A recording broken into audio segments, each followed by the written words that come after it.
Yes, I've gotten criticism that we are doing it for the money, but I think action speaks louder than words in terms of what we are doing as a company. The very reason I got into education is to make a big impact. My name's Evan. I'm the founder and CEO of the Zenith Learning Group. What we do is we offer tuition services to students mainly in the secondary school and junior college markets.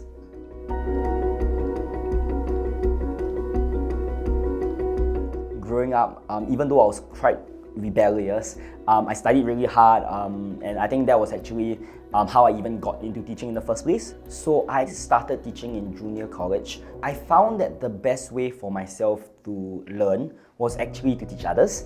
So I think the rationale is if I could explain concepts in a very clear manner to my friends, then I could do the same thing in the exams as well. After I graduated, a lot of them actually recommended their juniors to come to me and sought me for help.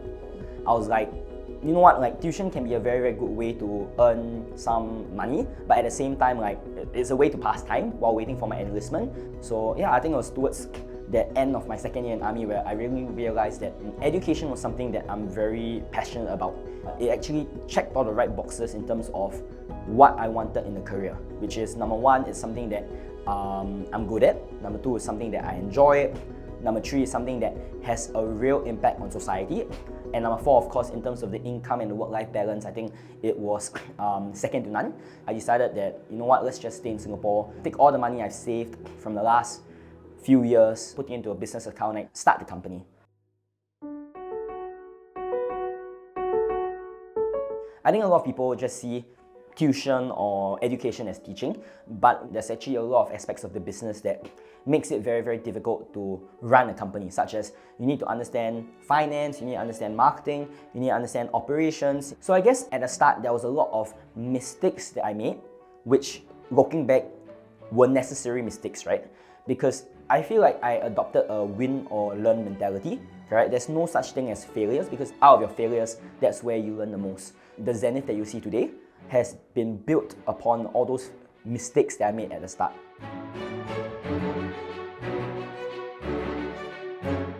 When people ask us what makes us unique, why is Zenith successful per se? I always say that it boils down to one thing, which is our customer obsessions. In terms of academics, we provide free consultations, we provide free extra lessons, we provide free marketing services, we actually give the tutors money to actually buy welfare for the students. So first lesson of each month, a student will get Starbucks, acai bowls, or even Wagyu bowls. And then on a weekly basis, our pantries in the centers are stocked up to the brim with food, there's free food drinks, there are massage chairs. So it's really a very, very holistic experience. So we do whatever we can to just maximize the amount of value for the students. Yes, I've gotten criticism that we are doing it for the money, but I think action speaks louder than words in terms of what we are doing as a company. I'm a very, very firm believer in social capitalism. I feel like the more money we make, we can actually reinvest in terms of social impact. What we are trying to do is we are trying to launch a free-to-use online platform for all students between the age of 7 all the way to 18 to receive a world-class education for free. So we are essentially taking the Singapore curriculum, correct, and then we are digitalizing it. We are creating animated videos, we are filming lessons, and then we're putting it on this platform, and we're making it free of charge for all students in Singapore and the rest of Southeast Asia to use. And I think that's how I like to measure my success, not in terms of how many centers we open or how much profit we make, but it's really on that scale of impact, which is how many people you can help times to what extent you help each individual. And when I use that formula, I know that I'm making a big impact.